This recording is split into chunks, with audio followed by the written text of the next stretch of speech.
Thomas Vanagan, bonjour. Bonjour. Enchanté. Enchanté. Et bienvenue au Lien Multimédia. On se rencontre ici en octobre 2024 dans le cadre de Montréal Connect.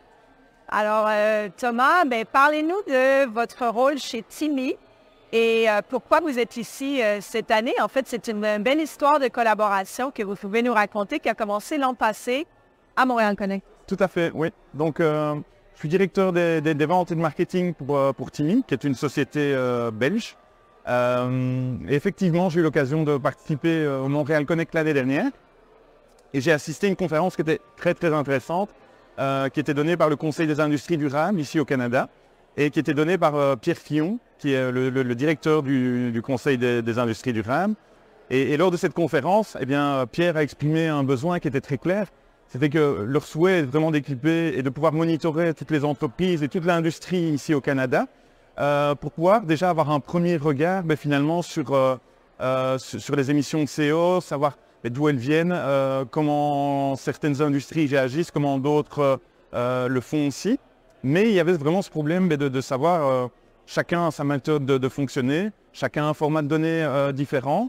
Et le challenge, c'était vraiment de se dire, tiens, comment est-ce qu'on peut prendre une plateforme et aller chercher toutes ces informations qui sont tout à fait dans des formats différents, sous une même plateforme, pouvoir les unifier et pouvoir avoir déjà un premier regard sur ce qui était fait. Et on a discuté à propos de ça parce que c'est typiquement ce que TIMI fait.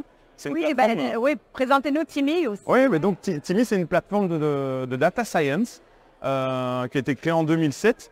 Et TIMI est vraiment la plateforme, je veux dire, sur laquelle vous allez pouvoir vous connecter à toutes sortes de données.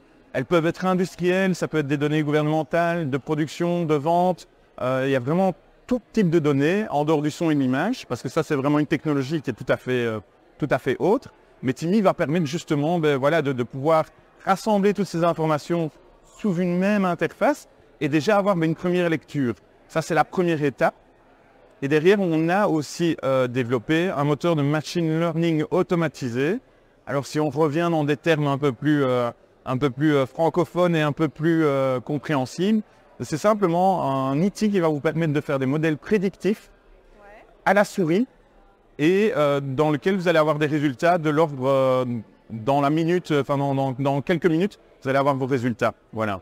OK. Typiquement, c'est ce qu'on fait chez TIMI. Et c'est la clientèle typique chez TIMI, ce serait qui? Alors, on a les gouvernements, on a les assurances, on a les banques, on a l'industrie.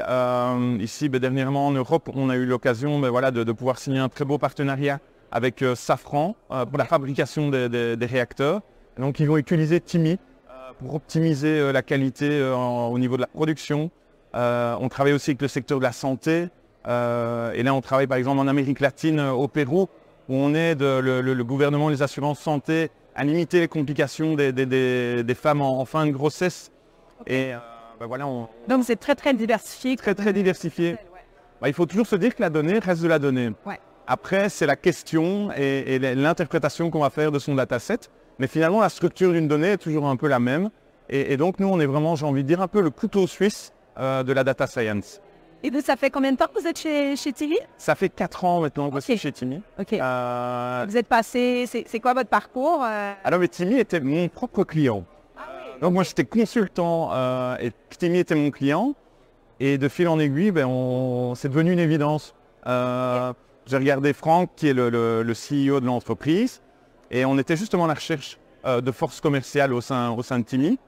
On s'est regardé, on s'est dit, mais pourquoi est-ce qu'on cherche en fait? L'évidence est là, on doit collaborer, et donc voilà, ça s'est fait comme ça. OK, c'est cool.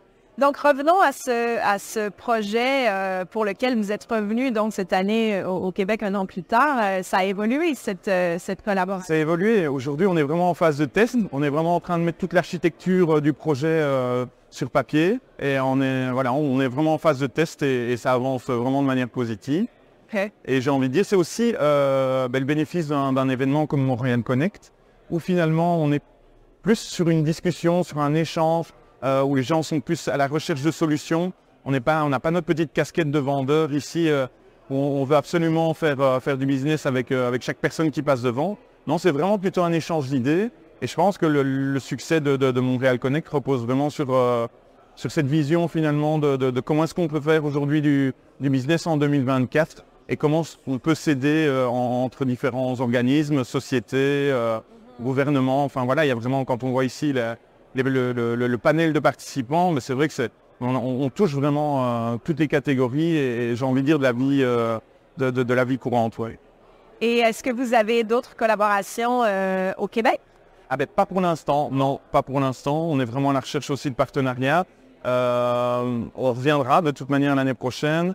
Il y a effectivement d'autres missions qui sont aussi prévues avec la WEX parce que la WEX qui est l'agence d'exportation pour les entreprises wallonnes qui nous aide beaucoup aussi dans nos démarches ici. Avec qui vous êtes venu cette année là? Tout à fait, oui, ils ont un bureau ici à Montréal et ils sont vraiment hyper actifs pour nous et ils nous facilitent vraiment ils sont bien implantés sur Montréal et sur le Québec et ils nous aident vraiment à participer à des salons comme Montréal Connect, à avoir des connexions avec des sociétés ici ou avec des organismes gouvernementaux. Donc, ouais. Puis vous êtes déjà pas mal implanté à l'international en fait. Vous parliez d'un projet au Pérou.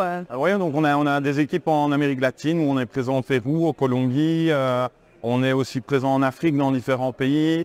On vient ici de commencer un très beau projet avec le gouvernement des Émirats Arabes Unis. Okay. On a un très gros client en Chine aussi. Donc, voilà. Ok, donc ouais.